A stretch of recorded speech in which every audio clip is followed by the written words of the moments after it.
반갑습니다. 이 채널을 방문해주신 여러분들에게 먼저 진심으로 감사의 말씀 올립니다. 이 채널은 여러분도 잘 아시는 동주열국지라는 중국의 역사소설의 픽션과 넌픽션을 구별하고 이를 검증하려고 쓴 열국지 팩트체크 다른 눈으로 본 열국지를 해설하고 보충 설명하는 채널입니다. 저는 열국지 팩트체크 다른 눈으로 본 열국지를 쓴 강용봉입니다.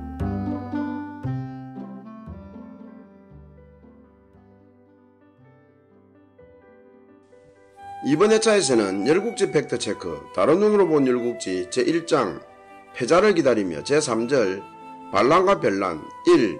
밀거래 된 군의 중 옹규의 난에 대하여 살펴보겠습니다. 저는 오늘 살펴볼 열팩열국지의 글을 쓰기 위하여 사마천의 사기, 자구맹의 춘추자전 등의 문헌을 인용했는데요. 그 상세 내역은 자막으로 나가는 바이니 참고하시기 바랍니다. 기원전 698년 겨울 신정교회를 숙대파트로 만든 송나라, 제나라, 채나라, 위나라, 진나라 연합군이 물러가자 정여공은 오히려 후련하였습니다. 송장공이 아무리 철면피라고 하더라도 이렇게 정나라를 짓밟아 놓고 또 약속을 지키라고 요구하지는 않으리라 판단한 거였죠. 비록 연합군의 공격으로 많은 피해를 입었지만 지긋지긋하게 가슴을 억조이던 송장공의 마수에서는 확실히 벗어날 수 있을 것이라고 생각했고 자신이 군위에 오르기 위해 생각도 없이 약속했다가 그 약속을 지키지 못한 것에 대한 송장공과 외가인 옹세에 대한 미안함을 완전히 떠질 수 있을 것이라고 생각했던 것입니다. 아니, 약속을 지키지 못하고서 기원전 700년 12월에 노나라와 함께 송나라를 침공한 것에 대한 죄책감마저도 더는 느낄 필요가 없다고 생각하였습니다. 한마디로 이때까지는 송장공의 호령에 쩔쩔매고 노나라에 통사정해야 하는 죄인 같은 느낌이었다면 이제는 당당한 한나라의 군주가 된 느낌이었습니다. 기원전 697년 3월 주환왕이 병사하였습니다. 이에 정여공이 주왕실에 사자를 보내어 주환왕의 죽음을 조문하려고 하자 제족이 나서서 주환왕은 선군인 정장공과 사이가 좋지 않았다. 조문하려다가 욕이라도 먹는다면 정나라 수치일 뿐 아니라 또 주왕실에 대응해야 할 곤란한 상황이 생길지도 모르니 아예 조문하지 않는 것이 낫다라며 조문사절 파견에 반대하였습니다. 정여공은 불쾌하였습니다. 비록 정나라 정사를 하나에서 열까지 제족이 좌지우지한다고 해도 별것도 아닌 조문권을 두고 그것도 천자가 죽었으니 응당 조문함이 마땅하거늘 노회한 정치적인 식견을 앞세워 자신의 의견에 반대하는 제족의 운동이 불쾌하고 괘씸하였습니다. 정여공은 정나라와 주왕실의 정치적인 계산까지 내포된 주환왕 조문권에 대한 제족의 말을 당장 꺾을 만한 경륜이 부족하여 침묵했지만 백관 앞에서 심한 수치심을 느꼈습니다. 겉으로는 드러내지 않았지만 분노를 꾹 참고 있었습니다. 그러나 제족은 정나라가 갓 송나라의 소나기에서 벗어나 안정을 찾아가는 마당에 조문 중에 불상사라도 생긴다면 대응하지 않을 수도 없고 대응하려면 또 정나라가 혼란에 빠진다고 판단, 아예 불상사에 휘말릴 소지를 차단하자는 취지에서 조문사절 파견을 반대했던 것이었습니다. 정여공은 제족을 없애야겠다고 결심하였습니다. 비록 자신이 군위에 오르기 위해 송장공 앞에서 모든 정사는 제족에게 맡긴다고 약속했지만 또 송장공과 맞설 때 제족의 조언과 계책이 유효하여 난간을 헤쳐왔지만 이제는 그가 불필요하다고 느꼈습니다. 제족을 그대로 두고는 자신이 재우 노릇할 수가 없다고 판단한 것이었죠. 그러나 정여공은 난감하였습니다. 막상 제족을 죽여야겠다고 결정했으나 그 누가 어떻게 실행할 것인가라는 구체적인 방법을 생각하니 선뜻 그 임무를 맡길 사람이 떠오르지 않았습니다. 제족으로 말하자면 정장공 때부터 정장공은 물론 조정대부들과 백성들의 신뢰가 두터운 터여서 조정대부들은 한결같이 그를 따르고 있어서 암살 밑지를 받들 대부를 찾기가 어려웠습니다. 잘못하다가는 제족보다도 정여공 자신의 목숨이 날아갈 수 있는 중차대한 거사여서 신중에 신중을 기한 선택이었기에 선택의 폭이 좁아진 측면도 있지만 어쩌면 제족을 죽여야 할 명분이 적고 제족에 대한 원성이 적다는 반정이기도 하였습니다. 그러다가 정여공은 옹규를 찾아냈습니다. 그렇다, 바로 그다, 어찌 그를 생각하지 못했던가 라며 정여공은 박수를 쳤습니다. 비록 그가 제족의 사위이기는 하나 그는 자신의 외가 사람인데다 또 자신이 송나라에서 직접 데려온 대부여서 조정 대부들 중에서 가장 믿을 수 있는 자라고 판단하였습니다. 그렇게 결정하고 보니 제족의 사위라는 점이 제족을 죽일 비밀 임무를 수행하는 데에 오히려 더 도움이 될 것이라는 생각까지 들었습니다.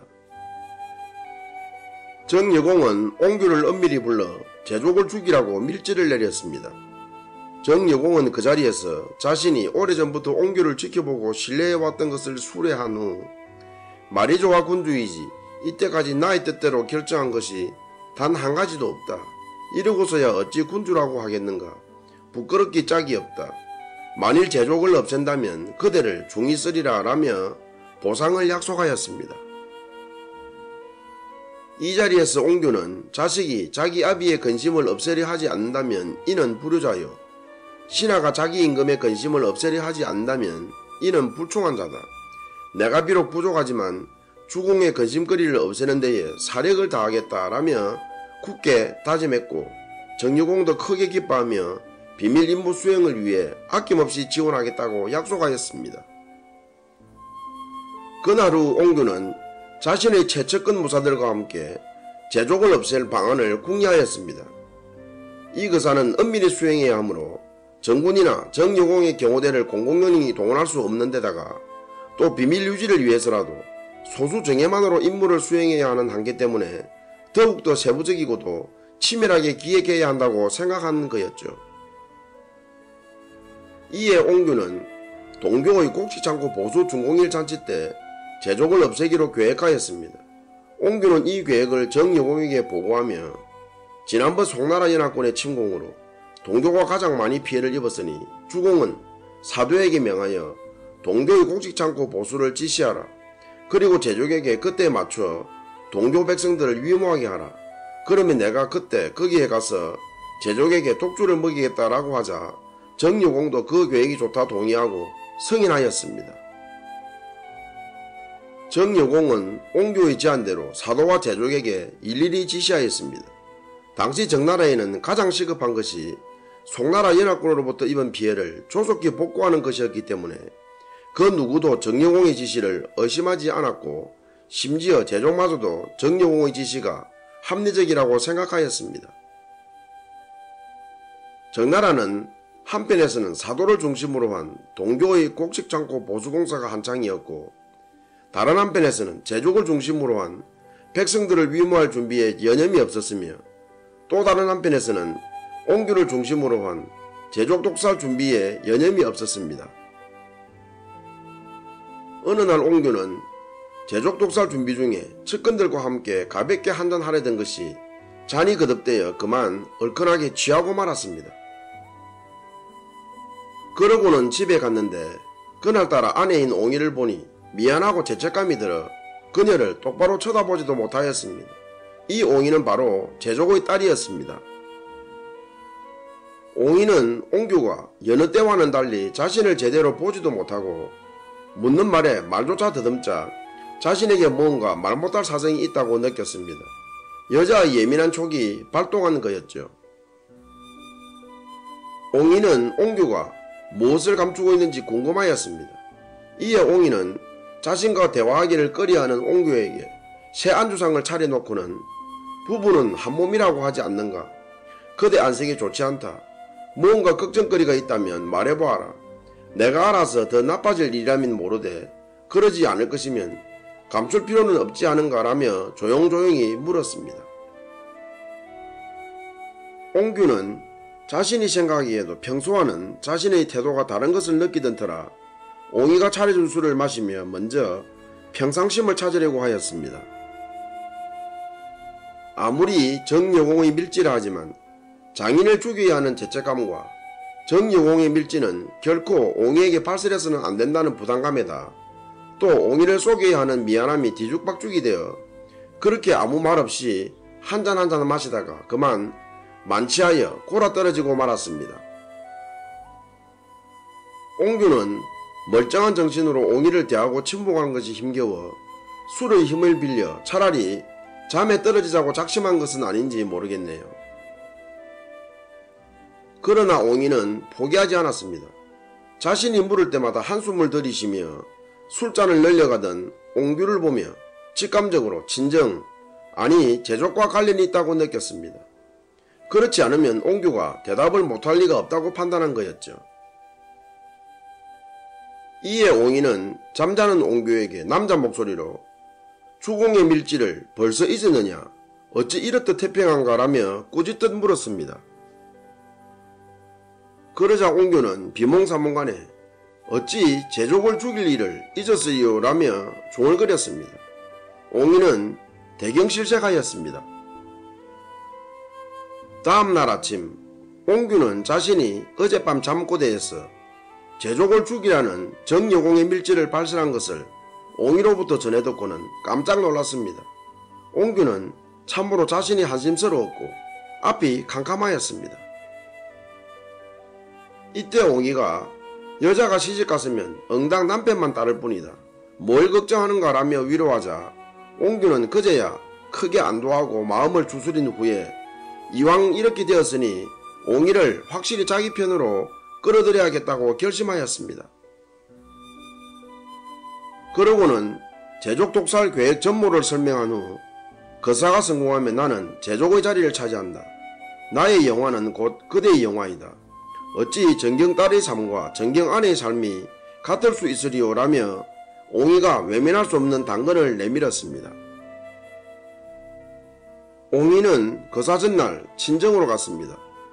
옹규에게는 혹시 제족이 동교에 안 간다고 할지 모르니 자신이 어떻게 설득해서라도 제족을 동교에 가게 하겠다고 약속하고 나선 길이었습니다.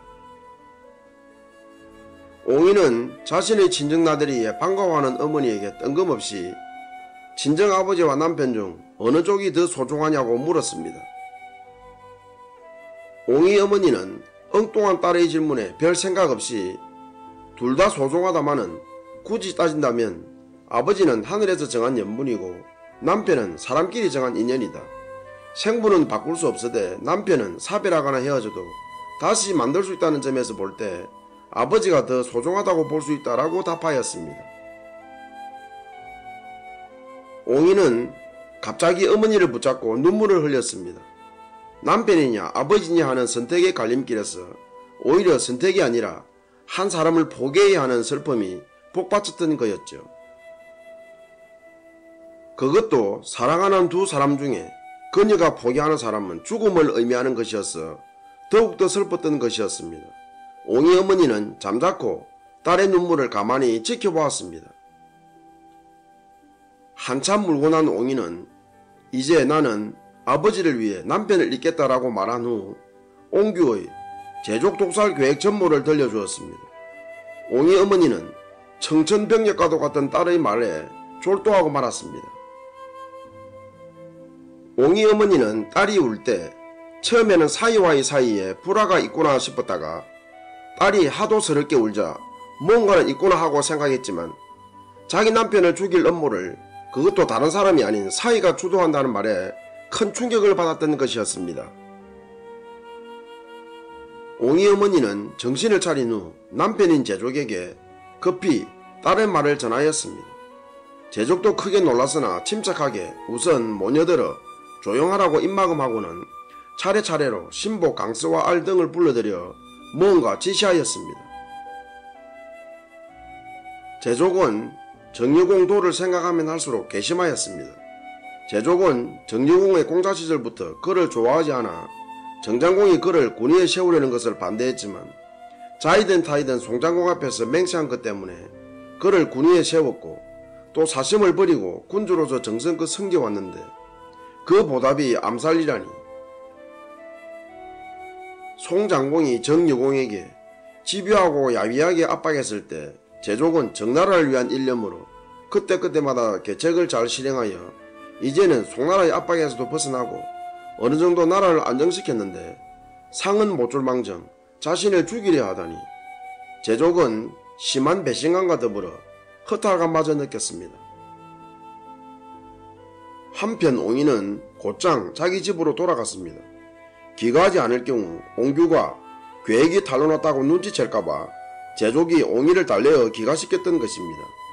옹이는 옹규에게 자신이 설득할 필요도 없이 제족이 그 산날에 동교에 가려고 생각하고 있더라고 말했는데 옹이에게는 그날 밤이 얼마나 길었을까요? 옹이는 얼마나 가슴 졸였을까요? 기원전 697년 5월 제족은 동교에 가서 송나라 연합군의 피해를 입은 백성들을 위로한 후 옹규의 안내에 따라 잔치자리로 갔습니다. 옹규는 제족의 노고를 칭송하며 정중한 예를 갖춰 큰 잔에 술을 가득 붓고는 만수무강하라 라고 축원하며 잔을 바쳤습니다.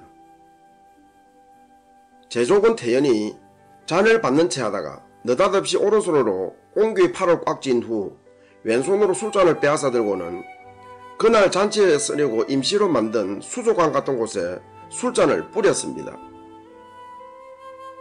그 순간 그곳에 물거품이 일고 생선들이 변색되며 죽어갔습니다. 물론 옹규의 낯빛도 사색이 되었겠죠.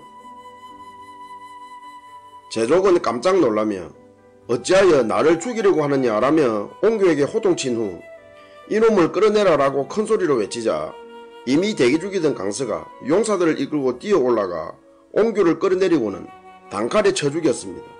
그러고는 옹규의 시신을 정나라 대부 주시 연못가에 내버렸습니다.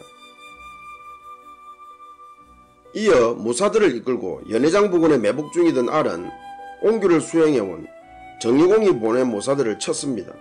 정유공의 무사들은 싸울 준비가 전혀 안 된 상태여서 제대로 대응도 못하고 전멸하다시피 하였습니다.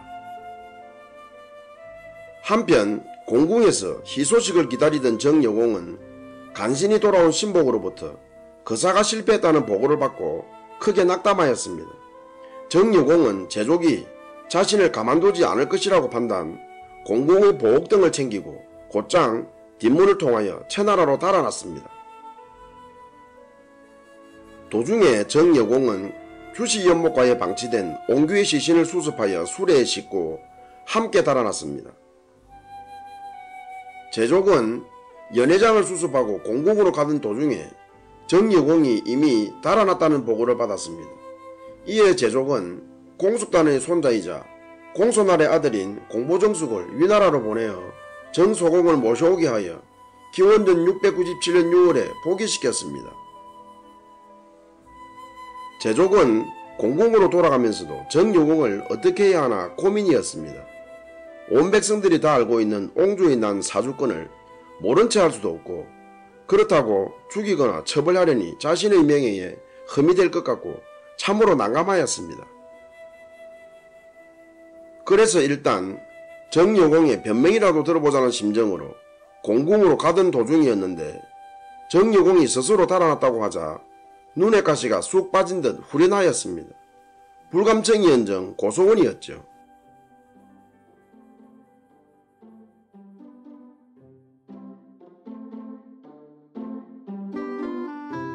여러분, 우리는 지루하고 반복되는 일상을 다람쥐 쳇바퀴 돈다라고 하죠. 그런데 이 말이 앞으로는 바뀌어야 할 날이 머지않아 올지도 모르겠네요. 우리는 실험실 우리에 갇힌 생쥐가 쳇바퀴를 돌리는 것은 갇힌 것에 대한 스트레스를 풀거나 불만을 해소하는 과정으로 생각하고 있었죠. 네덜란드 라이덴 대학의 조한나 H. 메이저 교수와 유리 로버츠 박사는 실험실 생쥐가 쳇바퀴를 돌리는 행위가 자발적인 재미에 의한 행동인지 아니면 스트레스를 푸는 비자발적인 행동인지에 대해 궁금증을 가졌습니다.